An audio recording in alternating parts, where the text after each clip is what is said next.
Kelangkaan minyak goreng saat ini terjadi hampir semua retail dan pasar tradisional. Meski pemerintah sudah menetapkan harga eceran tertinggi minyak goreng, namun masih banyak ditemukan pelanggaran. Harga minyak goreng masih tinggi dan stok kosong. Bahkan untuk mendapatkan minyak goreng sesuai harga eceran tertinggi, antrian panjang warga tak terelakkan.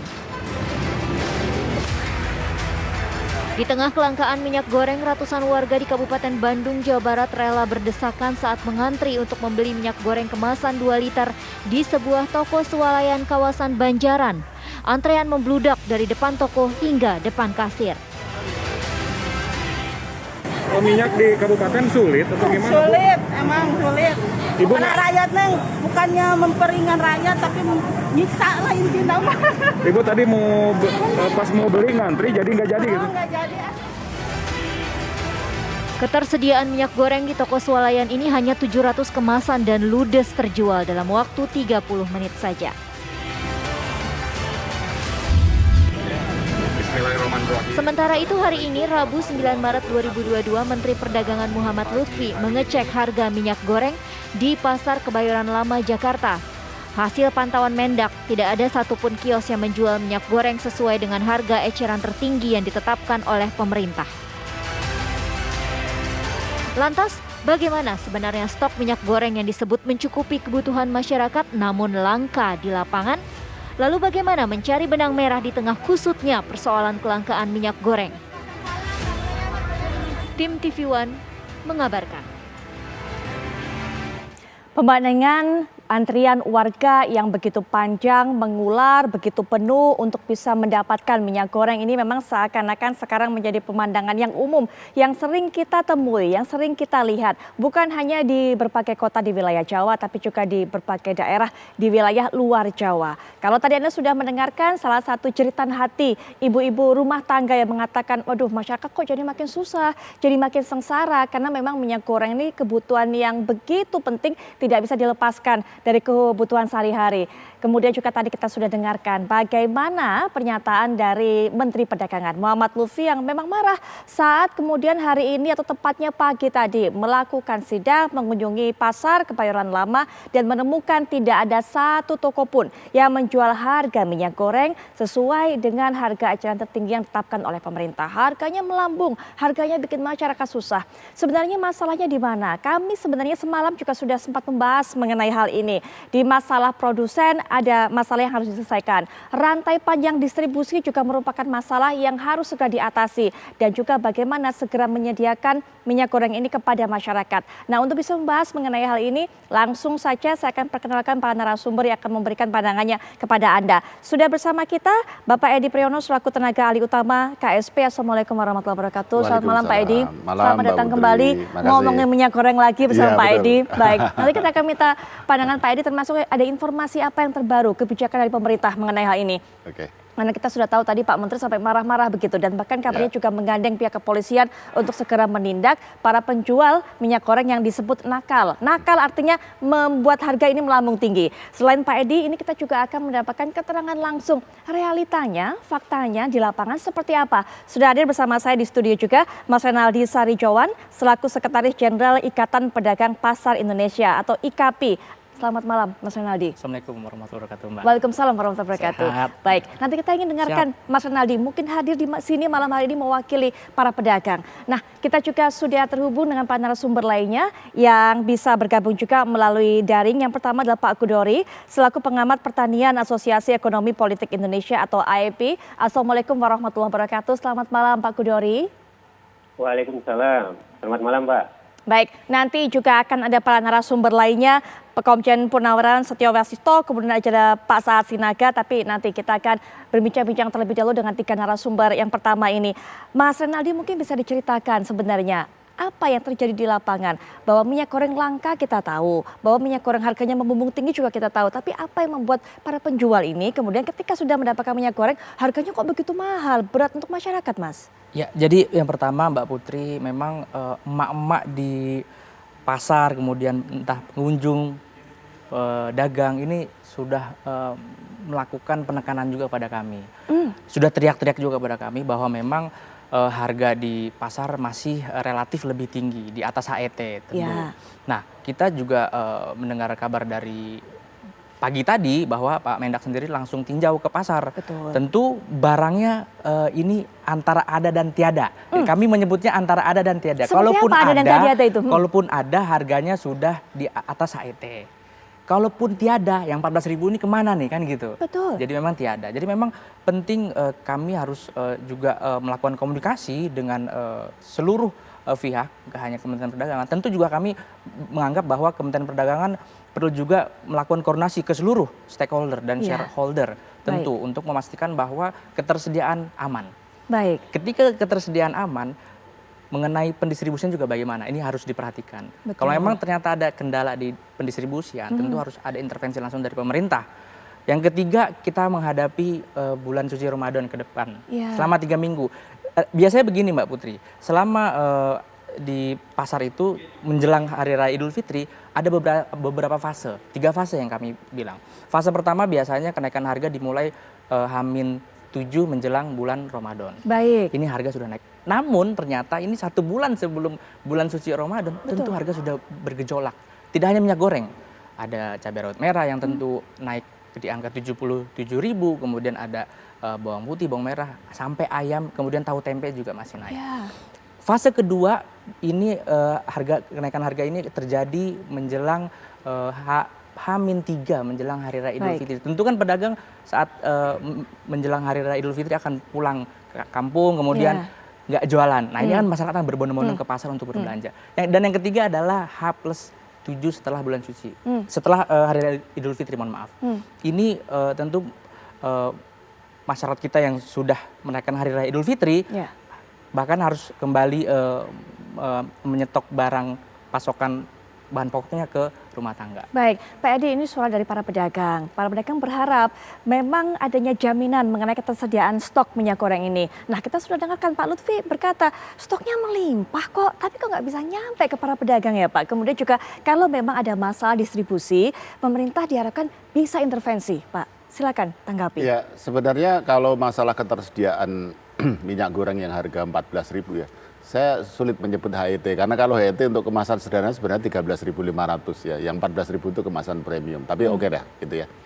Itu sebenarnya kalau di pengamatan kami dari kantor staf presiden melakukan monitoring kok ya, dan setiap hari itu kita monitoring harga, setiap minggu kita monitoring di lapangan. Itu kita menemukan pola yang cukup jelas bahwa di supermarket atau hipermarket itu minyak goreng 14.000 itu ada dan stoknya cukup banyak. Baik. Kalau di minimarket itu harganya 14.000 juga tapi lebih sering kosongnya daripada ada gitu ya. Jadi sehari ada itu juga cuma berapa jam, habis itu 2 hari kosong. Nah kalau di pasar tradisional lain lagi. Pasar tradisional itu yang harga 14.000 itu biasanya dijualnya 15.000 kalau di pasar tradisional. Saya nggak tahu ya kalau kita tawar apakah kemudian dapat 14.000 atau tidak. Tapi ketika kita tanya harganya berapa, dia bilang 15.000. Oke lah gitu ya.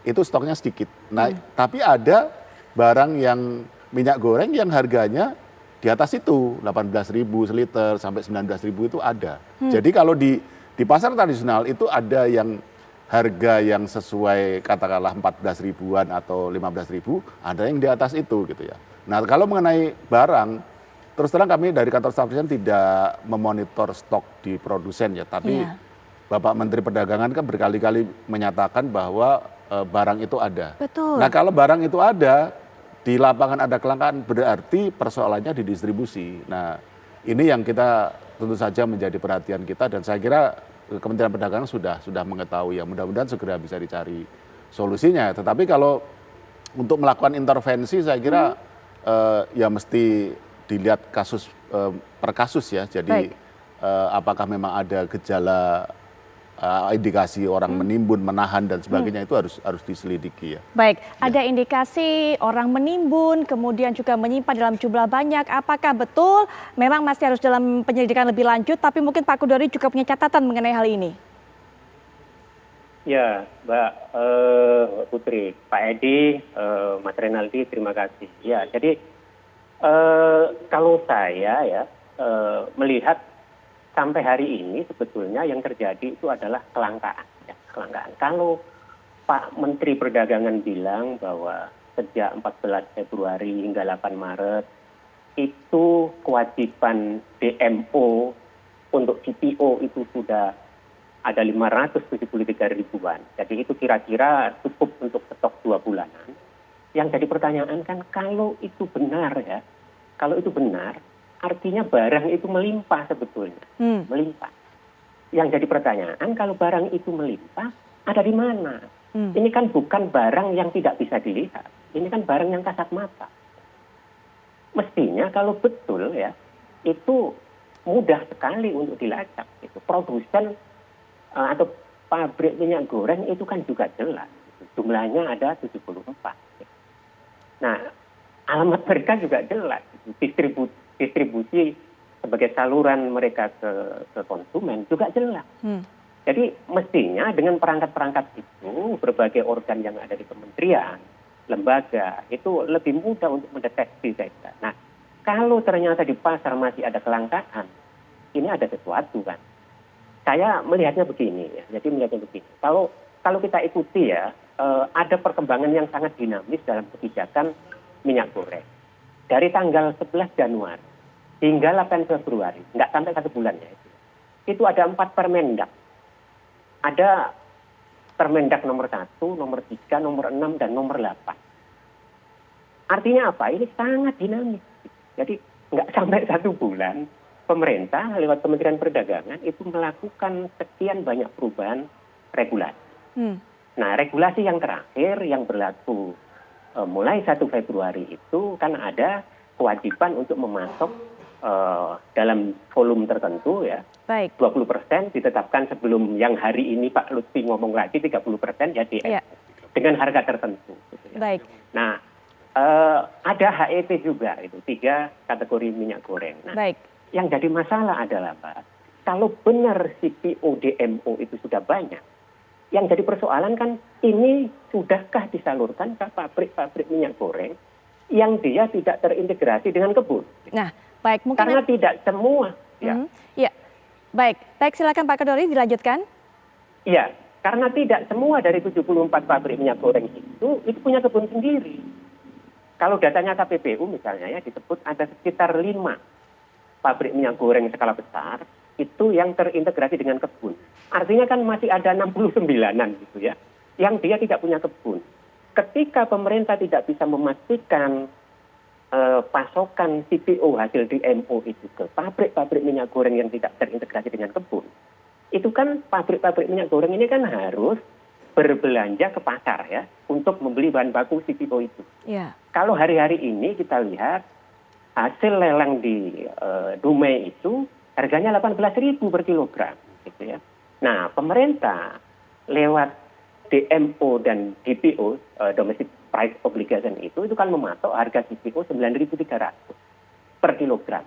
Artinya apa? Kalau yang terjadi di pasar sekarang 18.000, terus pemerintah mematok 9.300 kan kira-kira tinggal setengah kan, tinggal setengahnya. Nah, kalau pabrik minyak goreng itu tidak mendapat pasokan CPO hasil DMO, dia kan harus beli yang 17.000, 18.000 kan, bahan bakunya. Ketika diolah, nggak mungkin dia jual 14.000 kan, 13.500. Dia menjual pasti mungkin 19.000, 20.000, 21.000 gitu ya. Gitu. Nah, ini kalau dia tetap berproduksi. Kalau dia tidak ingin bermasalah ya, karena pemerintah lewat kebijakan DMO dan DPO itu saya sebut intervensi pasar dengan melawan pasar. Bagaimana penjelasannya? Ya tadi kebijakan CPO kita itu kan open market ya, trade open trade juga gitu. Baik. Apa yang terjadi di pasar dunia itu tertransmisikan ke sini, tertularkan ke sini gitu. Nah, ketika mereka pabrik-pabrik minyak goreng itu tidak mendapatkan kepastian CPO DMO, dia belanja ya, yang tadi itu harganya tinggi. Nah, tapi pada saat yang sama pemerintah setelah mengintervensi pasar dengan melawan pasar itu, pemerintah kan melakukan pendekatan non-market. Apa? Menggunakan tangan Satgas Pangan untuk memastikan kebijakan-kebijakan yang dibuat oleh pemerintah itu berjalan di lapangan. Baik, ya. Pak Kudori. Nah, ini menimbulkan ketidakpastian, Mbak. Iya. Baik, nanti kita Ini akan menimbulkan ketidakpastian. Baik, nanti Oke, kita oke. akan bahas lebih lanjut mengenai ketidakpastian. Ini termasuk juga pasokan bahan baku, apakah memang sudah didapatkan oleh para produsen. Kita akan bahas lebih lanjut, tapi terima kasih Pak Kudari sudah bisa bergabung dan juga memberikan pandangannya terhadap apa yang terjadi saat ini di lapangan. Selamat malam, terima kasih Pak Kudari. Pemirsa, selanjutnya kami juga masih akan ajak Anda untuk bisa berbincang dengan para narasumber lainnya sesaat lagi.